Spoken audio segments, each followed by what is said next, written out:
Саламатсыздар ма оқушылар? Бүгінгі сабағымыздың тақырыбы үшбұрыштың биіктігі, биссектрисасы және медианасы. Алдымен үшбұрыштың биіктігіне тоқталайық. Үшбұрыштың биіктігі деп, оның төбесінен қарсы жатқан қабырғасына түсірілген перпендикулярды айтады. ABC үшбұрышының С төбесінен AB қабырғасына түсірілген биіктігін салайық. Ол үшін С төбесінен AB қабырғасына перпендикуляр түсіреміз. Сонымен CD перпендикуляр AB-ға. Олай болса, CD AB қабырғасына түсірілген биіктік болады екен. Енді келесі мысалды қарастырайық. EFG үшбұрышының G төбесіне түсірілген биіктігін салайық. Ол үшін біз EF қабырғасын созамыз. Енді EF қабырғасының созындысына G төбесінен перпендикуляр түсіреміз. Міне, GH кесіндісі EFG үшбұрышының G төбесінен түсірілген биіктігі болып табылады. Сонымен GH перпендикуляр EF-ке. Енді назар аударып қараңыздар. ABC үшбұрышында CD биіктігінің табаны AB кесіндісінде жатыр. Ал EFG үшбұрышында GH биіктігінің табаны EF қабырғасының созындысында жатыр. ABC үшбұрышы бұл сүйірбұрышты үшбұрыш, ал EFG үшбұрышы ол доғал бұрышты үшбұрыш екенін көріп отырмыз.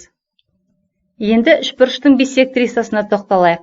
Үшбұрыштың берілген төбесінен жүргізілген биссектрисасы деп, осы төбесіндегі бұрыш биссектрисасының қарсы жатқан қабырғамен шектелген кесіндісін айтады. Біз қазір KLN үшбұрышының L төбесінен жүргізілген биссектрисасын салайық. LM биссектрисаны жүргіздік, яғни KLM бұрышы MLN бұрышына тең. Ендеше LM биссектриса. Келесі, үшбұрыштың берілген төбесінен жүргізілген медианасы деп, осы төбесін қарсы жатқан қабырғаның ортасымен қосатын кесіндіні айтады. Біз қазір PRQ үшбұрышының R төбесінен жүргізілген медианасын салайық. Ол үшін PQ қабырғасының қақ ортасын табуымыз керек. Міне, S нүктесі ол PQ қабырғасының қақ ортасы. Оны R нүктесімен қоссақ, RS кесіндісі шықты. Сонымен бұл RS кесіндісі PRQ үшбұрышының R төбесінен жүргізілген медианасы болады. PS SQ-ға тең. Олай болса, RS медиана. Енді тең бүйірлі үшбұрыш ұғымына тоқталайық. Екі қабырғасы тең үшбұрышты тең бүйірлі үшбұрыш деп атайды. Сіздер қазір ABC үшбұрышын көріп отырсыздар. Бұл ABC үшбұрышының AC және BC қабырғалары тең. Олай болса, ABC үшбұрышы тең бүйірлі үшбұрыш. Тең бүйірлі үшбұрыштың тең қабырғалары ол бүйір қабырғалары деп аталады. Ендеше AC және BC бүйір қабырғалары.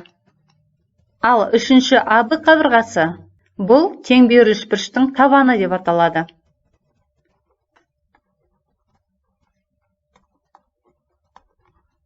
Егерде үшбұрыштың барлық қабырғасы тең болатын болса, онда ол үшбұрыш тең қабырғалы үшбұрыш деп аталады. DCE үшбұрышы бұл тең қабырғалы үшбұрыш, себебі DC, CE, DE қабырғалары өзара тең. Теорема: тең бүйірлі үшбұрыштың табанына жүргізілген биссектрисасы, оның әрі медианасы, әрі биіктігі болады. Осы теореманы дәлелдейік. Бізге ABC тең бүйірлі үшбұрышы берілген. AC қабырғасы CB қабырғасына тең. Және CK ол C төбесінен жүргізілген биссектриса. Олай болса, бұрыш ACK BCK бұрышына тең. Енді біз осы CK кесіндісінің ABC үшбұрышының медианасы болатындығын дәлелдейік. АЦК, БЦК үшбұрыштарын жеке қарастыратын болсақ, бұл үшбұрыштарда ЦК қабырғасы ортақ. Және С төбесіндегі бұрыштары бір-біріне тең, өйткені теорема шарты бойынша ЦК бисектриса. Олай болса, бұл жерде үшбұрыштар теңдігінің бірінші белгісі орындап тұр. Үшбұрыштар теңдігінің бірінші белгісін есімізге түсірейік. Егер бір үшбұрыштың екі қабырғасы мен олардың арасындағы бұрышы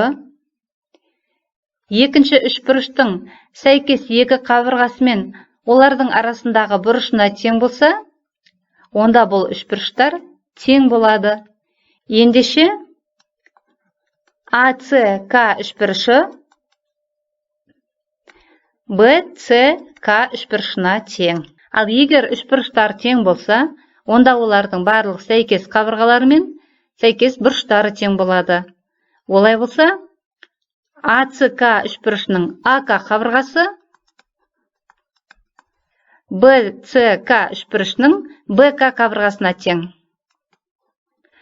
Ал егер АК мен БК тең болатын болса, ЦК АБЦ үшбұрышына медиана болып табылады екен. Сонымен қатар, бұл үшбұрыштардың сәйкес бұрыштары да тең болады деп айттық. Ендеше А бұрышы Б бұрышына тең, АКЦ бұрышы БКЦ бұрышына тең. АКЦ бұрышы мен БКЦ бұрыштары сыбайлас бұрыштар, ал сыбайлас бұрыштардың қосындысы 180 градус екенін білеміз. Ал егерде АКЦ және БКЦ бұрыштары тең болатын болса, онда олар 90 градустан болады. Ал бұл бұрыштар 90 градус болатын болса, онда ЦК кесіндісі АБ-ға перпендикуляр деген сөз. Бұдан шығатын қорытынды ЦК АБЦ үшбұрышының биіктігі. Міне теорема дәлелденді. Мынандай тапсырма қарастырайық.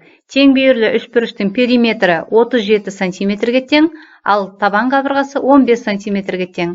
Осы үшбұрыштың бүйір қабырғаларын табыңыздар. АБЦ үшбұрышы тең бүйірлі үшбұрыш болсын.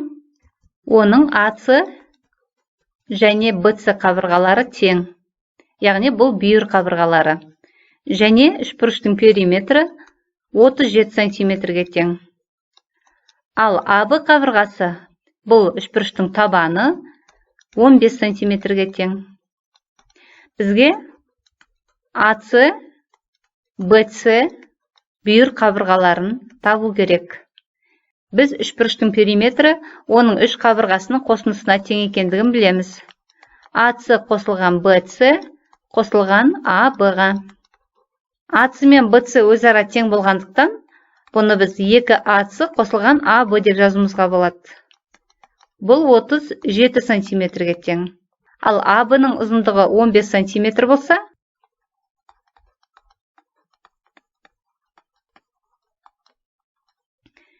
екі АЦ бұл 37 азайтылған 15-ке тең болады. Сонымен, екеселенген АЦ қабырғасының ұзындығы 22 сантиметр екен.